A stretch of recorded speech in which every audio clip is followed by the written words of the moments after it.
नमस्कार। आज हम लोग मदन कल्पम अध्याय के विषय में जानेंगे, जिसका संदर्भ चरक संहिता के कल्पस्थान अध्याय 1 में और शारंगधर पूर्व खंड अध्याय 4 में मिलता है। विषय सूची, परिभाषा, वमन द्रव्य, वमनोपक द्रव्य, वमन द्रव्यों के गुण कर्म, वमन पूर्व कर्म, वमन कराने की विधि, पश्चात कर्म, इसके सम्यक, हीन तथा अतियोग के लक्षण, प्रोज्जंग, रस, गुण, विपाक, वामक योग इत्यादि के विषय में जानेंगे।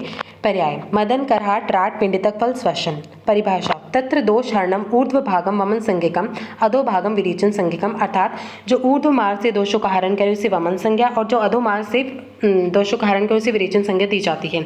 उभयम वा शरीर मल विरेचनात् विरेचन संज्ञकम लभते। जो उभयम अर्थात दोनों मार्ग, ऊर्ध्व और अधो मार्ग से दोषों का हरण करे उसे विरेचन संज्ञा दी जाती है। अकॉर्डिंग टू शारंगधर, अपक्व पित्त श्लेष मानव बलाद ऊर्ध्वम न एतु यत वमनम तदि विज्ञेय मदनस्य फलम यथा। अर्थात जो अपक्व तथा दूषित पित्त और श्लेष्मा को बलपूर्वक ऊर्ध्व मार्ग से दोषों का हरण कराने की क्रिया को वमन संज्ञा दी जाती है।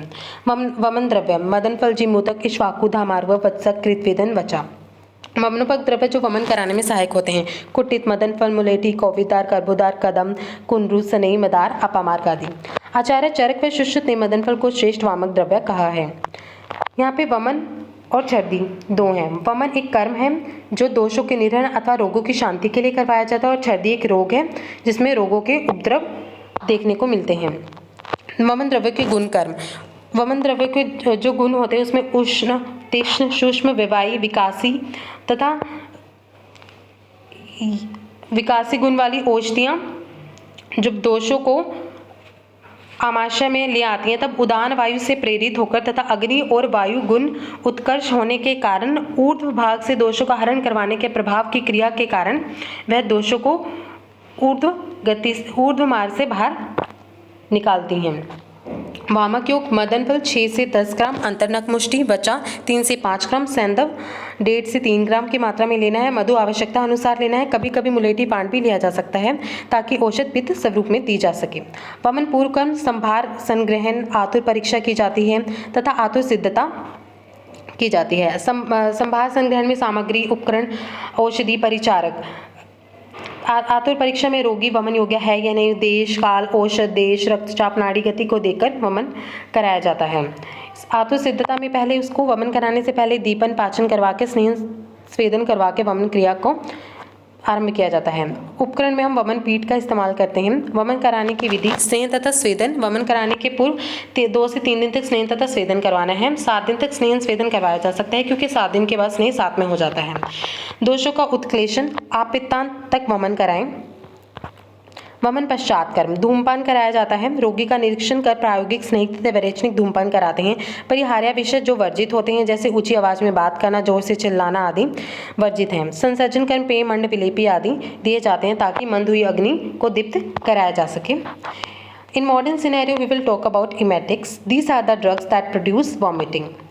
Classification: 3 types of classification: centrally acting, peripherally acting, and both centrally and peripherally acting. In centrally acting, given subcutaneously, causing vomiting within 15 minutes, and in peripherally acting, volatile of oil formed as a result of reaction between glycoside and an enzyme in presence of water.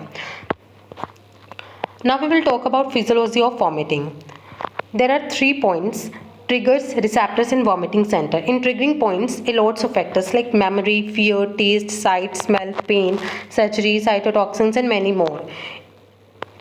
These triggering points act on the receptor CTZ, cytochemical triggering zone. It is present near the medulla oblongata, that is vomiting center. It is loads of receptors like NK1, S5HT3, dopamine, etc. Now receptors के बाद ये क्या करेंगे, vomiting center पे act करते हैं. Vomiting center medulla oblongata, but it goes through many ways like pons, medulla and many more. Vomiting center के बाद vomiting reflux होता है जिससे vomiting आती है. Therapeutic use of emetics is limited to certain cases of poisoning, especially where gastric lavage are not available. Emetics should be avoided in children, elderly, pregnant and lactating women, cardiac hypertensive patients. वमन, अब हमें कैसे पता लगेगा वमन सम्यक हुआ है कि नहीं? इसके लिए हम लक्षण है वमन सम्यक लक्षण, क्रमात् कफ पित्तम अनिलश्च यसेति सम्यक वमित स इष्टः। पहले क्रम से आमश्य कफ निकलता है, फिर पित्त निकलता है तथा अंत में वायु निकलती है। हरित पार्श्व मूर्ध इंद्रिय मार्ग शुद्धौ तथा लघुत्वे अपि च लक्षणमय। हृदय तथा पार्श्व की शुद्धि, मूर्ध इंद्रिय मार्ग शुद्धौ और शरीर में लघुता का अनुभव होना। वमन के हीन योग दुष्छर्दिते स्फोट कोट कंडू रित अविशुद्ध गुरु गात्रता। स्फोट कोट तथा कंडू होते हैं, इसमें शरीर में गुरुता आती है। वमन अतियोग के लक्षण तृण मोह मूर्छा अनिल कोप निद्रा बल आदि हानिर वमते अति। निद्रा का नाश, मूर्छा, अनिल, कोप, निद्रा हानि, बल की हानि होती है। हीन मध्य, यहाँ पे कुछ पैरामीटर्स हैं जिसके थ्रू हम देखते हैं हीन शुद्धि हुई है या मध्यम या प्रवर शुद्धि है। इसमें 3 मान है, वेगिकी, मानकी एंड आंतकी। वेगिकी में 8 वेग, प्रवर शुद्धि के लिए 6, मध्यम और उत्तम के लिए 4 वेग, मानकी के लिए 2 प्रस्थ, प्रवर शुद्धि और मध्यम शुद्धि के लिए 1.5 प्रस्थ और उत्तम शुद्धि के लिए 1 प्रस्थ। और आंतकी में पित्तांत, जब तक पित्त ना निकल जाए तब तक सम्यक वमन नहीं होता। वमन फल संग्रह काल, मदन फल को वसंत और ग्रीष्म ऋतु के बीच में पुष्य, अश्विनी अथवा मृगशिरस से युक्त मैत्र मुहूर्त में संग्रहित करें। ग्रह योग, ग्रह योग वो होते हैं किसमें दिए जाते हैं? हम सुकुमार व्यक्ति में तथा औषध पीने से जो द्वेष करते हैं उनमें गृह योग का इस्तेमाल किया जाता है, जिसमें सूंघने मात्र से वो वमन क्रिया करते हैं। कुटित मदन फल पिपली को मदन फल आदि द्रव्यों को उससे 21 बार भावना दें। तालाब में उत्पन्न कमल के फूल पर महीन चूर्ण को अवचूर्णन कर दे। प्रातःकाल पुनः चूर्ण छिड़क कर फूल तोड़ दें। वमन करने योग्य रोगी को हल्दी, खिचड़ी, दूध या यवागु से, यानी कि उसमें दोषों का उत्क्लेश कराकर, कफ का उत्क्लेश कराकर सम्यक वमन कराया जाता है। किसी एक को सेंधा नमक, गुड़ और राब मिलाकर रोगी को पिलाएं और फूल को सूंघाएं और सूंघने मात्र से रोगी वमन कर्म कर देता है। प्रयोजन क्या है इसका? मदन फल पिपली का इस्तेमाल किया जाता है। मदन फल रस, विपाक और गुण।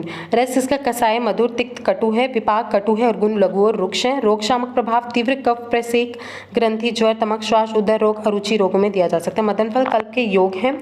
कसाय में इसके 9 योग हैं, मात्राओं में 8, दूध और घृत के 5, फानित के 1, चूर्ण के 1 योग, नस्य के 1 योग, वर्ती क्रिया 6 योग, ले में 20 योग हैं इसके, और उत्कारिका के 20 योग, शशकुली 16 योग, पूप के 16 और शाडव के 10 योग, यानी कुल मिलाकर 133 योग मदन फल के।